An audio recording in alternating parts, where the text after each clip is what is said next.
Ni hao, huai ni! Se você não entendeu nada, isso é olá, seja bem-vindo! Está começando aqui mais um podcast. Eu comecei ele no idioma chinês, pelo menos eu acho que é chinês, porque hoje a gente vai falar sobre a China. Como essa nação faz negócios, qual que é o comportamento daquela população, a cultura do povo e o que a gente pode aprender com a inovação desse país tão pujante. E para debater esse tema, dois especialistas voltaram de lá recentemente. Está comigo aqui o Dr. Rolando Vargas, que é doutor em Engenharia da Produção pela Universidade Federal de Santa Catarina, mestre em Engenharia Mecânica pela mesma instituição, engenheiro mecânico pela Universidade Técnica de Bolívia e é nosso gerente de Tecnologia e Inovação do Senai. Tenho um prazer em recebê-lo, amigo Rolando. Obrigado, Bruno. Seja bem-vindo. E conosco aqui também a professora Cristiane Pimenta, engenheira com vasta experiência em liderança e sistemas de gestão, professora, palestrante, mestranda em Planejamento e Desenvolvimento pela PUC, especialista em auditoria e gestão da qualidade, especialista em LGPD, especialista em gerenciamento de projetos pela FGV, certificada como auditora líder numa série de normas e tem um currículo vasto aqui, sobretudo também na área de inovação, Black Belt, mentora de startups e por aí vai. Seja bem-vinda, Cristiane. Obrigada, agradeço o convite. E a nossa professora aqui também de inteligência artificial, ela que nos dá um show toda vez que a gente vai falar dessas novas tecnologias. Prazer estar com vocês aqui hoje. Primeira pergunta é, o que vocês foram fazer do outro lado do mundo? Professor Rolando. Bruno, eu fui convidado por uma empresa que fabrica máquinas de injeção de plástico, de injeção de alumínio, e paralelamente teve a feira China Plast e um summit, ou seja, uma conferência sobre as tendências dessa área de plástico, né, nos próximos anos. E você, professora Cristiane? Bom, eu tive a oportunidade de participar de um hackathon, onde a premiação inicialmente era uma viagem para Israel, para conhecer o ecossistema de inovação de Israel, em virtude da guerra e do cenário que estamos vivendo lá. Você não quis ir lá na guerra? Ainda bem que cancelaram, né? Felizmente mudaram o foco e aí transferiram a viagem para a China e eu tive a oportunidade de ir com uma caravana de cooperativistas. Fomos em 25 pessoas para conhecer o ecossistema de inovação chinês. Que bacana. E como é que foi sua experiência lá? O que você achou da China? Eu achei que foi disruptivo para mim, né? A gente tem uma visão China que a mídia acaba vendendo para nós um pouco diferente de estar lá. A gente imagina que a China a gente sabe que ela é uma potência, a gente sabe de alguns desafios em relação à questão econômica e política do país, mas a gente imagina que viver lá é muito diferente de viver em um país ocidental. É diferente? Sim.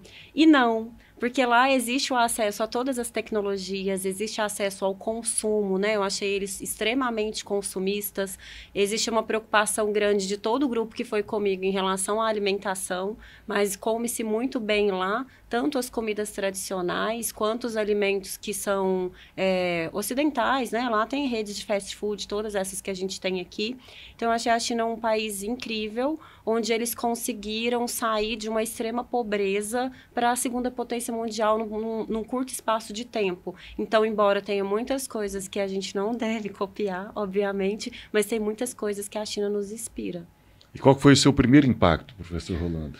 Também a infraestrutura muito moderna, muito bem, digamos, construída, as estradas, eu vi coisa que mesmo na Europa eu não tinha visto, os novos prédios, as praças que eles têm, a infraestrutura é o que mais me impressionou. E vocês acham que esse investimento em infraestrutura é que fez também a base para o país decolar em 40 anos, como a Cristiane bem colocou?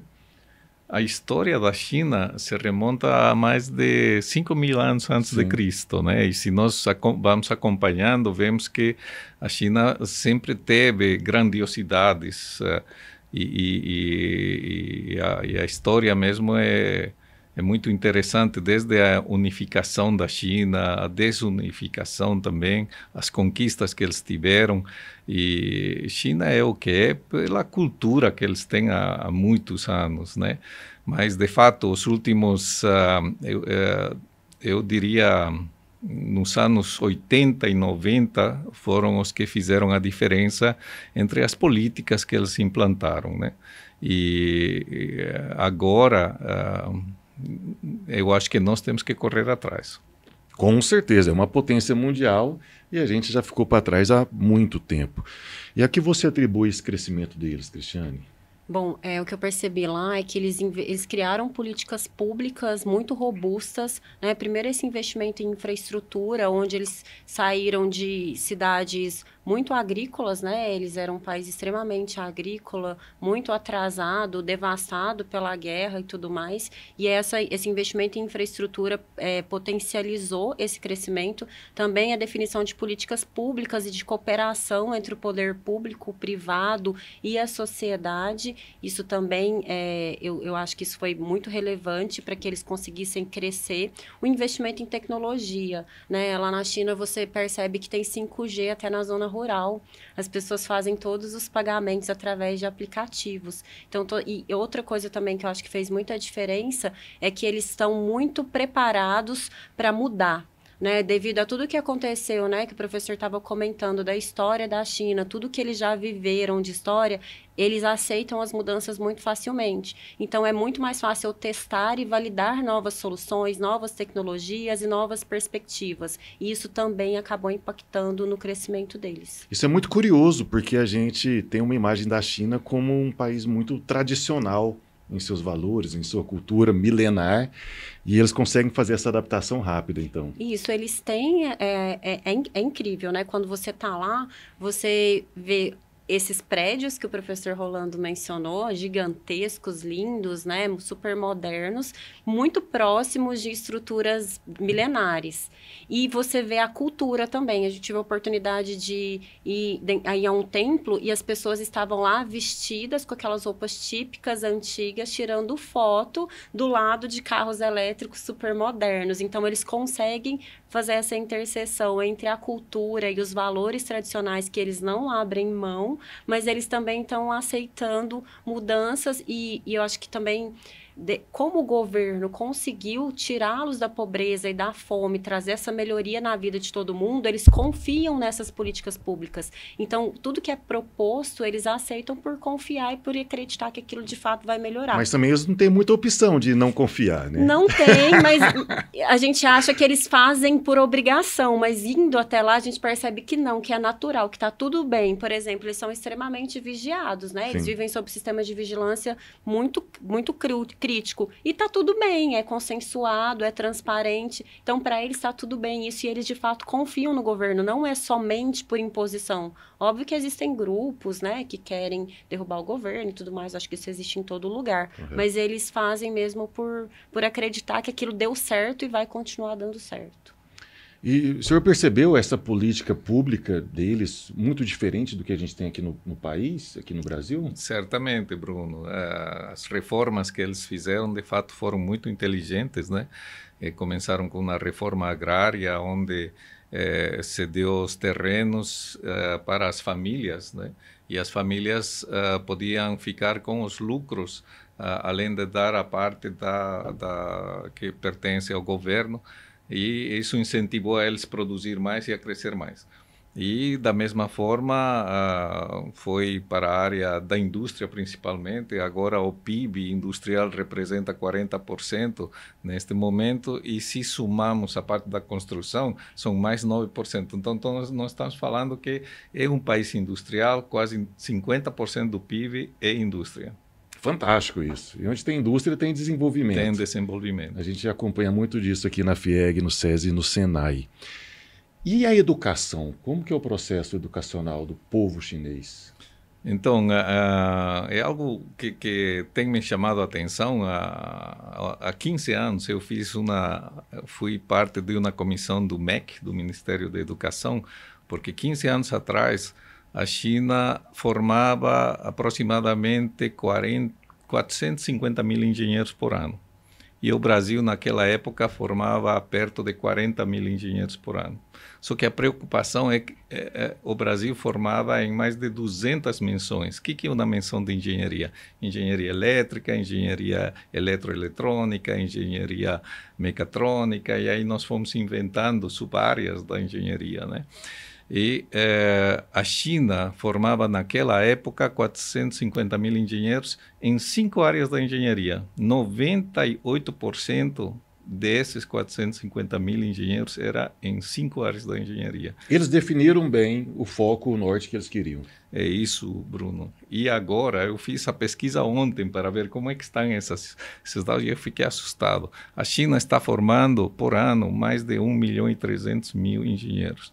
E o Brasil, lamentavelmente, nós regredimos. Nós estamos formando um pouco mais de 30 mil engenheiros por ano. Então, eu acho que isso nos leva a pensar por que a China está como está hoje. E a partir do momento que a gente fala na formação desses profissionais, nessa economia pujante, no grau de industrialização do país, a gente também sempre tem uma imagem da China de uma população cujos trabalhadores são sacrificados, não tem tantos benefícios, não tem tanta qualidade de vida. Vocês perceberam algo sobre esse assunto lá? Eu fui visitar várias indústrias. Eu visitei o Centro de Desenvolvimento da Itsumi, que é a empresa que me levou para lá, e eu fiquei totalmente admirado. Em todas essas visitas que eu fiz, todos os dias, eu via trabalhadores bem tratados, espaços comunitários para eles fazerem as refeições, lazer, coisa que não temos aqui no Brasil. Mesmo? Né? Colocam música ambiental, colocam brinquedos para eles e cumprem rigorosamente os horários, porque nós sabemos que 15, 20 anos atrás era dito como um trabalho escravo que eles tinham que cumprir muitas horas, né? Só que isso mudou drasticamente e eu não vi uma indústria que tivesse aquela história de 15 anos atrás. E como foi sua percepção, Cris? Eu já tive uma experiência um pouquinho diferente da do professor. Eu tive a oportunidade de visitar um picking, né? Tipo a que a gente compra aqui, Shein, Shopee, né? Amazon, naqueles grandes armazéns para separar os produtos e enviar para os clientes.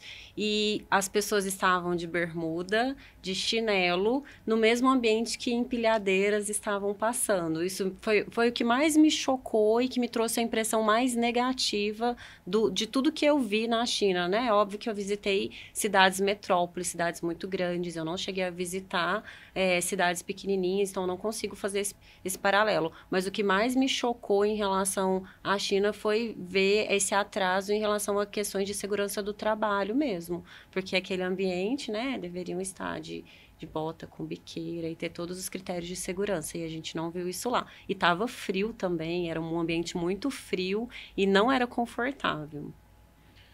Porque a gente tem a imagem aqui também de que comprar brusinha na Shein é mais barato porque lá as pessoas trabalham 15 horas por dia, não tem o rigor da legislação, inclusive de segurança do trabalho, como você coloca, não tem tantos impostos, a produção fica mais barata mesmo. Sim. Vocês acham que isso tem sentido? Isso é uma motivação deles serem mais produtivos ou o segredo lá é outro? Tem muito a ver, né? Eu transito nessa área de ferramentarias também. As ferramentarias se diz que é a mãe da indústria, né? Porque em tudo que nós vemos é plástico, é aço e tudo isso foi ou injetado, conformado por uma ferramenta, um molde, uma matriz, né? E as ferramentarias da China, 15 anos atrás, não eram de boa qualidade. Nós víamos, né, os brinquedos que chegavam da China que não eram de boa qualidade, só que isso evoluiu muito. Então, não dá para dizer que todas essas indústrias agora da China estão, digamos, muito bem. A China é um país continental muito grande, né? Então, sabemos que tem moldes de inferior qualidade, que são muito baratos, mas também tem moldes assim de... eu vi moldes para o carro do Elon Musk, que contrataram a maior injetora do mundo. Eu vi em uma injeção só sai sai pronta a estrutura de um carro do Elon Musk. É impressionante. Fantástico. Então tem níveis assim muito dispares e acredito também que essa parte de segurança do trabalho não é tudo igual, né? Então existem diferenças e por isso temos preços de tudo que é tipo também que vem da China. Tem sempre um certo preconceito, mas se tem uma taxação na brusinha da Shine, todo mundo dá o grito, porque todo mundo quer todo mundo fica impactado. Todo mundo quer um importado barato. E você acha que isso, essa condição de trabalho, influencia na performance da China? Eu acredito que não só a condição de trabalho, mas o tamanho da força de trabalho que eles têm hoje. Embora eles já estejam começando a viver desafios em relação ao envelhecimento da população, né? Eles viveram muitos anos uma política de filho único, onde, né, a gente já sabe, aí vira até lenda, né, de se tiver outro filho, o governo vai matar, não sei o quê, a gente não sabe se isso acontece de verdade. Mas hoje essa política não é válida mais, entretanto, culturalmente, eles já se acostumaram. E acho que são tendências, né, que estão aí no mundo inteiro de reduzir o número de filhos por família e essa força de trabalho está diminuindo. Então, eu imagino isso acredito que é um dos grandes problemas que eles estão vindo a enfrentar, tanto que grandes empresas também estão levando produção para outros países, como Taiwan e outros Singapura e outros países ali perto. Há uma tendência no mundo todo, baseado até nas próximas gerações, na geração Z, geração Alfa, de incursionar por mais qualidade de vida, satisfação no trabalho. Sim. Correlacionar a felicidade do trabalho com a produtividade. Tanto que muitas empresas já adotam a semana de 4 dias, já adotam o CHO, o Chief Happiness Officer, né, o CEO da felicidade dentro das empresas, focado nisso, no bem-estar, em um trabalho mais digno, com mais qualidade. E isso é perceptível na China ou eles estão na contramão total dessa tendência? Bom, eu não cheguei a ver nada nesse formato. Eles ainda trabalham das 9 da manhã às 9h30 da noite, né? Essa jornada de 12 horas e pouco. Aí, Juliane, você reclamando que trabalha muito. Vamos estender a sua jornada, tá bom? Isso eu acho que é algo que a gente não precisa copiar da China, tá, gente? Por favor, Ministério do Trabalho, vamos nos ajudar. Eu acho que isso não é algo que a gente precisa copiar da China. Eu não vi nenhuma tendência em relação a isso. Mas o que eu vejo que para eles mudou em relação a benefícios é o acesso às tecnologias, o acesso às coisas que eles não tinham. Por exemplo, muitos restaurantes, lojas, né? Eles compram muito, eles gastam muito, né? Embora seja um país socialista, eles gastam muito, eles consomem muito. Então, eu acho que isso impacta na felicidade do trabalhador a partir do momento que ele tem uma remuneração, que não é excelente a remuneração deles, mas já está mais compatibilizada a ter acesso a esse tipo de produto, a esse tipo de experiência, porque enxergar lá, dentro das empresas que eu visitei e das coisas que eu vi, nada relacionado a diminuir a jornada de trabalho, nem minimizar o número de dias de trabalho, não. Lá eles trabalham muito mesmo, e para eles é natural. Acho que eles nem esperam isso. Mas não tem outra referência. Não, não é a perspectiva deles. Para eles está tudo bem assim. E aqui a gente vem enfrentando essa mudança ao longo dos tempos, né? Até bem pouco tempo atrás a gente também tinha uma jornada de trabalho de 12 horas, de 10 horas, para chegar a essa de 8 horas diárias. O senhor acha, professor Rolando, que lá eles têm essa perspectiva de mudar essa visão sobre o trabalho e o trabalhador? Eu acho que sim, Bruno, porque eu fui naquele centro de tecnologia, porque eles estão investindo muito em tecnologia, né? O parte do PIB, se não me engano, mais que 2,5% agora é destinado à pesquisa. E, por exemplo, essa empresa que me convidou, nós fomos no centro de desenvolvimento, de pesquisa deles, e eu vi coisas fantásticas que nem tinha visto na Europa. E me levaram numa nova fábrica que vai ser inaugurada final de ano, onde eles estavam setando toda a indústria, né? E é uma fábrica que não vai ter nenhuma pessoa trabalhando, só a gestão, né, das partes. Só tem alguém para olhar o DRE no final do mês, é isso? Cuidar do cachorro, como dizem, né? Mas eu fiquei impressionado como eles estavam começando a milimetricamente acertar todas essas partes transportadoras, tudo automatizado. E uma máquina de injeção de plástico é bastante complexa, deve ter mais de 400 componentes, né? E componentes de precisão. E eu vi eles fabricando automaticamente nessa fábrica, em 15 minutos saía uma. Eu vi o almoxerifado, tinha 70 no almoxerifado que tinha fabricado naquele dia. Então, e tinha no segundo andar também para colocar, né, o estoque. E eu perguntei, qual é o giro de estoque? Eles me disseram, isso é um dia. Né? E eles estão automatizando muito e por isso que o nível de profissionalismo, o nível de pessoas que estão trabalhando lá vai mudar, sim. Né? Já mudou. E a estratégia que essa Itsumi fez foi contratar o engenheiro-chefe da melhor empresa alemã nessa área. Né? Eles estão em 5º lugar no mundo, eles são bem claros com números. Eu fiquei num evento que eles fizeram de diretoria, e eles, esse ano, vão passar a ser os 3º do mundo e daqui a 3 anos querem ser os 1º do mundo. E mostram claramente as ações que eles estão fazendo, mas principalmente o acesso à tecnologia, muita tecnologia alemã. E na feira do plástico eu vi isso se repetir várias vezes. Empresas chinesas contratando especialistas da Alemanha para incorporar todo esse conhecimento. E como você vê os próximos 10 anos da indústria de plástico lá na China? O plástico nessa feira e no Summit principalmente, né, que o Summit é um congresso de altíssimo nível, estavam as maiores empresas do mundo nessa área. O plástico está avançando muito, Bruno.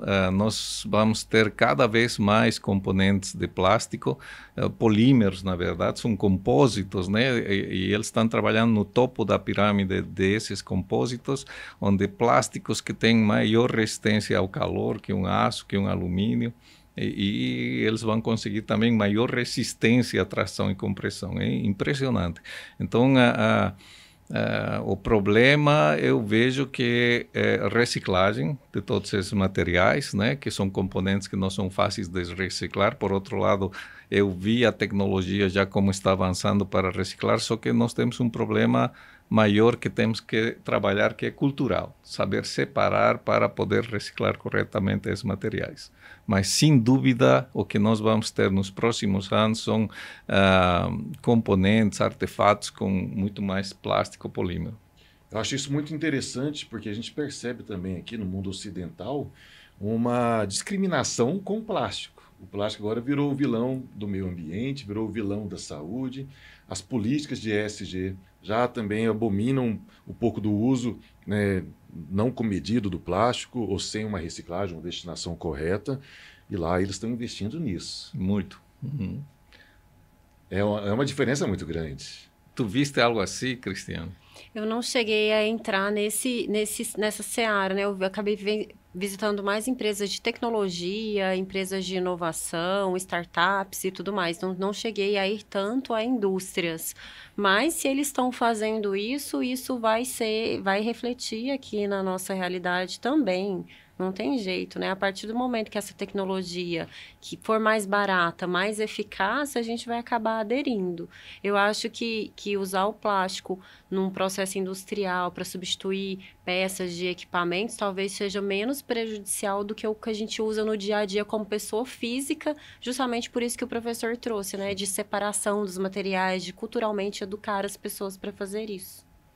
Esses dias eu vi uma pessoa, né, na coleta seletiva separando certinho, né, colocando vidro na caixinha do vidro, plástico no plástico, orgânico no orgânico. Passou alguns minutos, o pessoal da limpeza foi lá, pegou tudo e colocou dentro do mesmo saco. Essa é a cultura nossa aqui.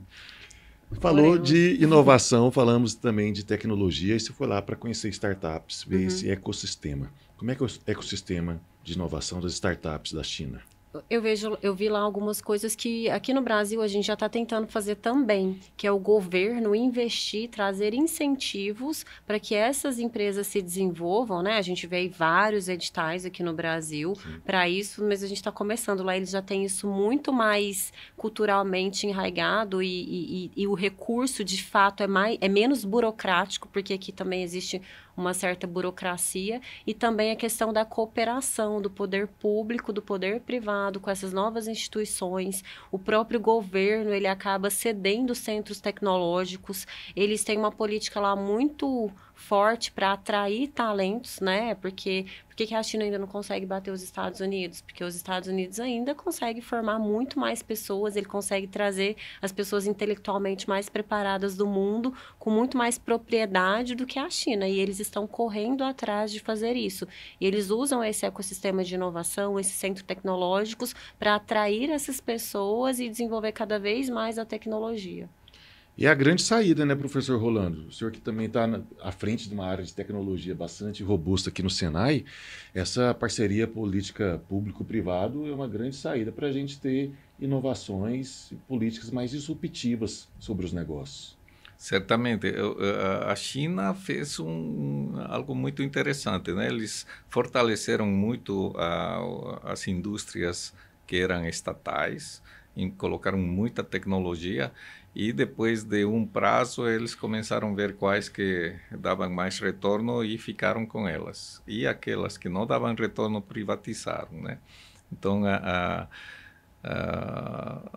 tecnologia é uma coisa, a inovação é outra Sim. coisa, né? Então a inovação, eu acho que é a palavra de ordem, e na China eles estão fazendo esse papel muito bem feito, né? Estão desenvolvendo produtos. Eu vi os drones, os automóveis que nós vamos ter aéreos, né? Os projetos já nascem aí com uma concepção muito de eletrônica e também plástico, muito plástico, inclusive as baterias e tudo. Então, essa pesquisa, eles estão trabalhando com muita seriedade, e quando eu falava com aquele engenheiro alemão da Engel, eu perguntava para ele, sim, mas você faz colaboração para trazer toda essa tecnologia para a Izumi com os institutos Fraunhofer da Alemanha, com as universidades da Alemanha? Ele disse, não, aqui tem engenheiros que são muito bons. Aqui o nível de pesquisa e a base que tem a China é muito bom. Eu tenho os meus equipes aqui chineses. Então, isso dá para perceber que não existe outra saída. Nós temos que ver formação estratégica, né? Principalmente formar mais engenheiros, e o governo tem que ajudar nesse sentido, tem que estrategicamente ver que áreas que nós precisamos crescer. E aqui no Brasil nós temos muitas coisas boas, né? Por exemplo, nós podemos alimentar o mundo, e nós podemos trabalhar com a eficiência energética, geração de energia, que não tem outro país. Sim. Então, são áreas estratégicas que o Brasil tem e que nós estamos ficando para trás. E aqui não é a China, mas a empresa que também quiser desenvolver inovação pode ter apoio aqui, inclusive com os institutos de tecnologia do Senai. Como é que funcionam os institutos? Perfeito, Bruno. Obrigado aí. Nós temos 2 institutos aqui do Senai que estão crescendo muito, mas o que nós fazemos? Vemos a necessidade da indústria, porque o Senai foi, por lei, né, criado para atender a indústria. Vemos a necessidade da indústria e vamos buscar recurso, né, com editais, com órgãos de fomento, para ajudar a indústria nessa área de inovação. E não podemos reclamar nesse momento que não existe dinheiro aqui no Brasil para a indústria. Nós temos nesse momento editais com muito dinheiro aberto pela FINEP. Nós temos editais que o Senai próprio tem uma plataforma. A semana passada lançamos mais de 350 milhões para esse ano para inovação. E temos um edital da FAPEG aberto, que é o Tecnova, que também ajuda muito. São projetos de acima de 400, 600 mil reais para essa. E a contrapartida da FAPEG é bem baixa, né? Começa em 2,5% de contrapartida de todo o valor, no máximo 10%. E aqui no Senai e no Sebrae nós temos também um edital de inovação que vai girar um segundo ciclo a partir do mês que vem, onde as empresas podem também conseguir esse dinheiro. Mas nos institutos nós temos nos preocupado como é que nós conseguimos acesso a esses editais. Normalmente a indústria não tem o know-how para a escrita desses projetos, não tem o know-how para implementar esses projetos, então é isso que nós fazemos nos institutos. Nós ajudamos a escrever o projeto, nós ajudamos a implementar e nós fazemos a gestão do projeto. Às vezes a empresa nem sabe que tem esse recurso. Quando sabe, não sabe como captar. Às vezes o recurso fica perdido, né? Porque o edital vence e não conseguiu aproveitar aquele recurso, sendo que tem todo o apoio para fazer isso. Exatamente. Mas temos avançado muito, Bruno. Eu fico muito feliz porque a quantidade de projetos é cada vez mais robustos, a indústria está começando a perceber. Nós temos projetos desde, digamos, R$100 mil até 55 milhões de reais nesse momento para essas indústrias aqui da região. Então, estamos avançando. Então, se você quer fazer um negócio da China, não precisa ir para o outro lado do mundo, pegar um voo longo, comer gafanhoto. Aqui mesmo, no Brasil, você consegue o apoio do Senai para fazer a sua empresa prosperar, buscar esse recurso que o professor Rolando falou e inovar e trazer essas melhorias significativas para o seu negócio. Então, procura o Senai mais próximo de você, que terá uma equipe de primeira pronta para te atender. Minha dúvida ainda, o que a gente pode esperar como desafio aqui para a gente, no Brasil, né, com a economia chinesa? O que vocês acham que vem pela frente? Bom, eles têm um planejamento muito efetivo, né, de ser a potência mundial, de ultrapassar os Estados Unidos, e por tudo que a gente viu e vê que eles estão fazendo, eu não duvido que eles possam conseguir. Entretanto, existem alguns problemas político-econômicos que estão atrapalhando, né? Esses conflitos políticos, essa dificuldade de relacionamento da China com alguns países ocidentais acaba impactando ali nos negócios chineses, em importações, em exportações. Eles também estão vendo uma pequena desaceleração da economia, em virtude principalmente do mercado imobiliário chinês, que está muito endividado, né? E isso é um impacto lá para o desenvolvimento da economia. Agora, olhando para o nível de Brasil, a gente tem que estreitar a relação com a China. Eu espero que o Brasil continue neutro nessas relações para que a gente consiga se dar bem com todo mundo, porque a China saiu, né, do Made in China, né, em 40 anos, que era aquele tênis Nike, Adidas, aquelas cópias descabidas e muito mal feitas. Eles passaram, né, a copiar o que o mundo faz, que isso a China fez muito bem. Ela saiu de lá e veio no Brasil e pegou o que o Brasil tinha de melhor, por exemplo, usinas hidrelétricas, né, eles vieram aqui, copiaram o nosso modelo, eles foram em outros países e copiaram tecnologias e perspectivas e processos, mas hoje o mundo já está olhando para a China como referência e eu imagino que eles vão continuar sendo referência. E o mercado digital, né, que a gente vê a expansão, né, dos produtos da China e a gente percebe também um reflexo de retração na nossa indústria de calçados, indústria têxtil, que sempre fomos fortes, ela está cada vez perdendo espaço, né, pela produção chinesa. Vocês veem isso como um risco nesse segmento e em outros segmentos? Certamente é um risco grande, né, Bruno? Mas aí temos que ver o que de bom tem o Brasil. O Brasil é um dos países que, em termos de mineração, minerais, né, minerais raros, nós temos muita coisa boa. E como eu falei antes, alimentos também, a área agro aqui no Brasil de fato está fazendo a diferença, mas nós não podemos mandar para a China só a semente, né, seja soja ou frango, nós temos que industrializar. E eu acho que essa é a onda que vai nos fazer a diferença, vai nos ajudar a poder escalar e poder nos colocar um pouco de perto da China, né? Senão, estamos perdidos. Não podemos ficar perdidos. E a inovação aqui no Brasil também está se desenvolvendo e você faz um trabalho também bem bacana nessa área de inovação e com as startups. Uhum. Como que é esse trabalho seu e quem precisar desse trabalho, como faz para te encontrar? Bom, hoje eu sou Black Belt, mentora de startups pela Sen Open. É um trabalho voluntário.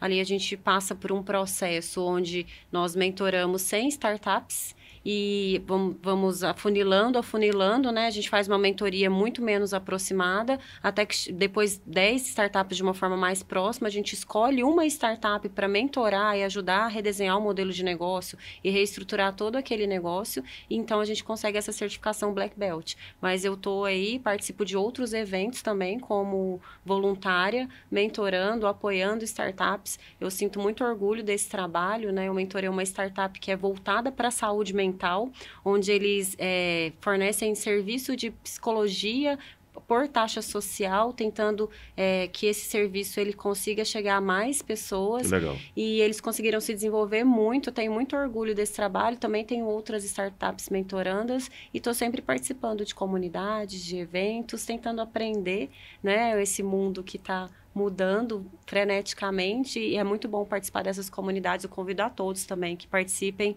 porque a gente aprende muito e troca muito, faz muito network bacana. Que bacana. Para a gente finalizar, eu quero curiosidades agora. Vamos sair da esfera dos negócios. Me conta uma experiência que você teve lá, professor Rolando, que te marcou, que foi muito inusitada. Duas. Manda. Uma, a comida, de fato, eu comi, eu tinha um pouco de medo para ver o que eu ia encontrar na comida, mas foi muito agradável, muito bem preparado. Lugar que eu fui, inclusive em tipo lanchonetes, peixe fresco. E depois, quando eu andei pelas estradas, eu vi que eles têm tipo açudes, não? Em grandes quantidades, e eu perguntei, isso é por quê, né? Porque parecia incomum ao longo da estrada tantos açudes, e nós precisamos comer. Então é tudo fresco e isso me impressionou.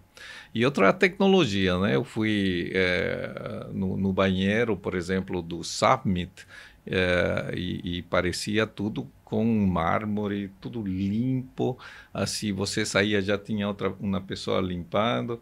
Você ia, digamos, eu vi um vaso que tinha, acho que uns 30 ou 50 botões que eu não sabia para que servia.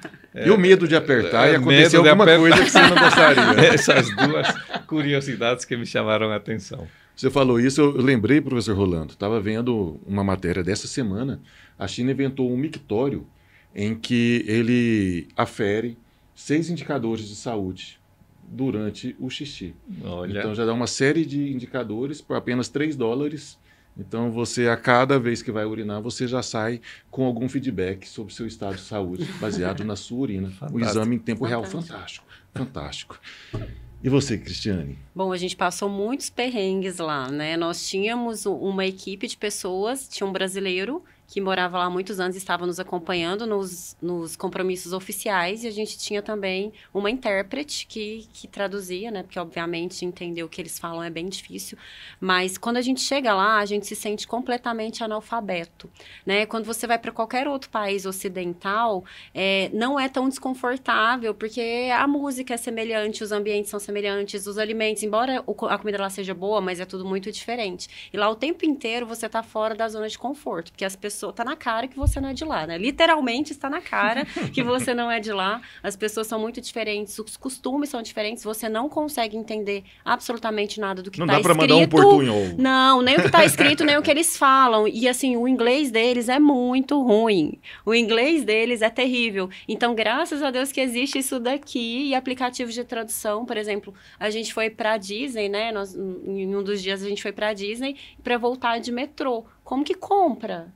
Como que você compra, né? Tinha os totens lá para comprar a passagem, mas como que você compra a passagem? Daí, digitamos, levamos lá pro senhorzinho, mostrei onde eu queria ir, ele foi lá e digitou pra gente comprar. Mas eles foram muito solícitos, então a gente passou perrengue, mas sobrevivemos. E a situação mais inusitada que eu vivi, um amigo nosso que estava conosco, que é de Rio Verde das Abóboras, sentamos num restaurante e lá tinha um suco de abóbora. E ele, suco de abóbora, né? Porque a gente traduziu, obviamente, né? Traduzimos. Ele, suco de abóbora. Eu nunca tomei suco de abóbora. E quando veio, era tipo um caldo de abóbora, meio quente, meio doce. Muito estranho. Não era um suco que ele estava imaginando. Foi bem engraçado. E uma outra coisa, uma terceira coisa.